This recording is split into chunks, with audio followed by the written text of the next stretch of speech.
God with a wet nose. We park by the side of the fast car road. Walking through the snow is hard work, like wading across a river, wild with rain. The cow is near a fine, wide-armed, good-for-climbing tree.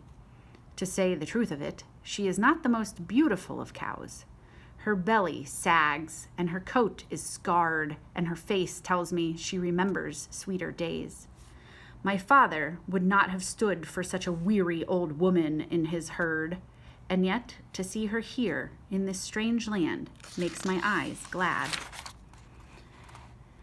In my old home back in Africa, cattle mean life. They are our reason to rise with the sun, to move with the rains, to rest with the stars. They are the way we know our place in the world. The cow looks past me. I can see that she's pouting, with only snow and dead grass to keep her company. I shake my head. A cow can be trouble, with her slow, stubborn body, her belly ripe with milk, her pleading eyes that shine at you like river rocks in sun. An old woman comes out of the barn. She's carrying a bucket. 2 chickens trot behind her, scolding and fussing. The woman waves. "Just saying hello to the cow," Dave calls. "Let me know if she answers," the woman calls back, and she returns to the barn. "We should go," Dave says. "Your aunt is expecting us." "A little longer," I say. "Please." "I know cattle are important to your people," Dave says. Again, he tries to use my words. "A man I helped to settle here taught me a saying from Africa. I'll bet you would like it. A cow is God with a wet nose." I laugh. We wait. The wind sneaks through my coat. My teeth shiver. I take off a glove and hold out my hand. And at last the cow comes to me. She moos, a harsh and mournful sound. It isn't the fault of the cow. She doesn't know another way to talk. She can't learn the way I am learning, word by slow, slow word. I stroke her cold, wet coat, and for a moment I hold all I've lost and all I want right there in my hand. Welcome to Minnesota. It's growing dark when I say goodbye to the cow, and we go back to the car to drive again. At last, we park before a brown building, taller than trees. Its window eyes weep yellow light. Under a street lamp, children throw white balls at the not dead trees. "Snowballs," Dave explains. A smiling girl throws one of the balls at Dave's car. He shakes his head. "Welcome to Minnesota," he says. We climb out of the car. The snowball girl's face is red and her long brown hair is wet. "Hi," she says. "I'm Hannah.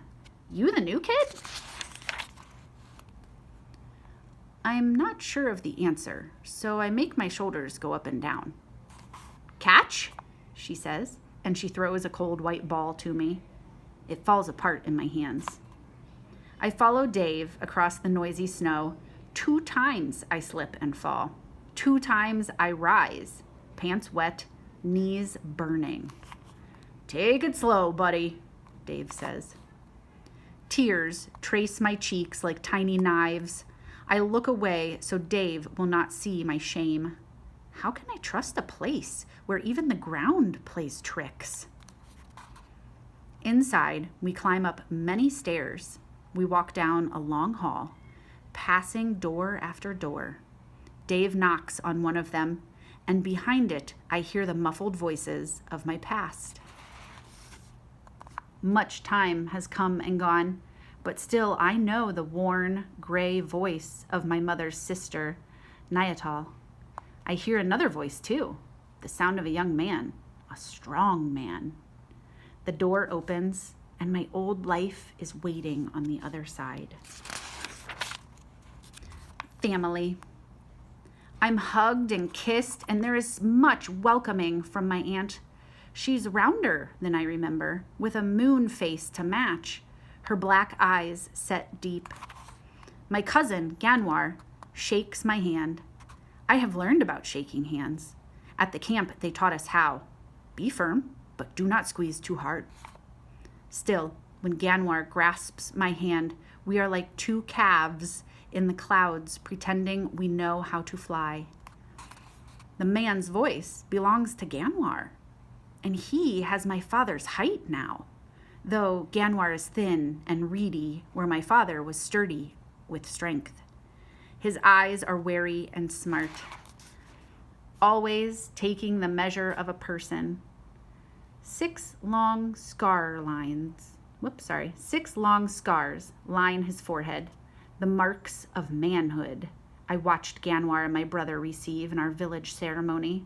How jealous I had been that day, too young for such an honor. I try hard not to look at another scar, the place where Ganwar's left hand should be, round and bare and waiting like an ugly question no one can answer. The night Ganwar lost his hand was the night I lost my father and brother, the night of men in the sky with guns, the night the earth opened up like a black pit and swallowed my old life whole.